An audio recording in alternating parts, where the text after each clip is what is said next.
Hello ಅಲ್ಲ ಮಚ್ಚ ಬೋಸುಡಿಕೆ ಇದ್ಯಾವ ಹೊಸ ನಂಬರು ಮಚ್ಚ ನಂದು ಎಲ್ಲ ಹೊಂಟೋಯ್ತು ಮಚ್ಚ. ಯಾಕ ಯಾರ ರೇಪ್ ಗಿಪ್ ಮಾಡ್ಬಿಟ್ರೇನಾ? ಇನ್ನ ಅಕ್ಕ ನಾನು ಹೇಳಿದ ಹಂಗಲ್ಲ ಪೌಡೆ. ಮತ್ತೆ ಏನಾಯ್ತು?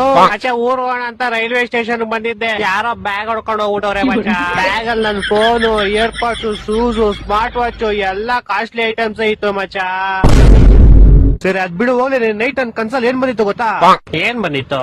ನಾನ್ ನೀರಲ್ಲಿ ಮುಳುಗ್ತಾ ಇದ್ದೀನಿ, ಫುಲ್ಲು ಒದ್ದಾಡ್ ಮುಳುಗ್ತಾ ಇದ್ದೀನಿ. ಹಾ ಆಮೇಲೆ ಗಣೇಶನ್ ಕರಿತಾ ಇದೀನಿ, ಅಪ್ಪ ದೇವ್ರೇ ಗಣೇಶ ಬಾರಪ್ಪ ಕಾಪಾಡಪ್ಪ ಗಣೇಶ ಅಂತ. ಹಾ ಆಮೇಲೆ ಗಣೇಶ ಬರ್ತಾರೆ ಮಚ್ಚ. ಯಾ ಗಣೇಶ ನಿಮ್ ಮನೆ ಹತ್ರ ಪೆಟ್ಟಿ ಅಂಗಡಿ ಇಟ್ಕೊಂಡವಲ್ಲ ಅವ್ರ? ಏ ಪೌಡೆ, ಗಣೇಶ ಕಣೋ, ದೇವ್ರ ಗಣೇಶ. ದೇವ್ರ ಗಣೇಶ. ಆಮೇಲೆ ಬಂದ್ಬಿಟ್ಟು ನಾನ್ ನೀರಲ್ಲಿ ಮುಳುಗ್ತಾ ಇದೀನಿ, ಗಣೇಶ ಅವ್ರ ಪಡಗೋ ಡ್ಯಾನ್ಸ್ ಆಡ್ತವ್ರೆ. ನಾನು ಅಪ್ಪ ದೇವ್ರೇ ಗಣೇಶ ನಾನ್ ಮುಳುಗ್ತಾ ಇದೀನಿ, ನೀನೇನಪ್ಪ ಡ್ಯಾನ್ಸ್ ಆಡ್ತಿದ್ಯಾ ಅಂತ ಕೇಳದ್ಕೆ ಗಣೇಶ ಏನನ್ಬೇಕು? ಗಣೇಶ ಹಬ್ಬದ ದಿವಸ ನನ್ನನ್ ಮುಳುಗಿಸ್ಬಿಟ್ಟು ನೀನ್ ಡ್ಯಾನ್ಸ್ ಆಡ್ತಿದ್ದೆ. ಮಕ್ಕಳು ಒಂದೊಂದಲ್ಲ. ಅದಕ್ ನೀನೇನಂದೆ? ಅಷ್ಟೋದ್ರಲ್ಲಿ ನಮ್ಮಮ್ಮ ಬಂದು ಎದುರಿಸ್ಬಿಟ್ರು.